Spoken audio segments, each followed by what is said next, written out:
Today let us see how to use this month function. Month function returns the month of a date represented by a serial number.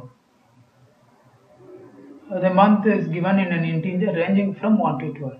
When you use this month, it will return anywhere numbers between 1 and 12 with the selected serial number or the date that we are going to use. Now let us select this, close, enter. See, you got 4. And let us see what we get in this the next one. Select this, close the bracket.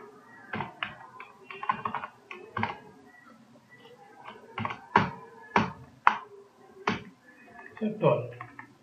So in this first example, it is 4. April is the 4th month, you got 4. The next one is May, is number 5. The next is December, so you got 12. So when you use this month on any given date, you will get the month number as the output. This is how you need to use the month function.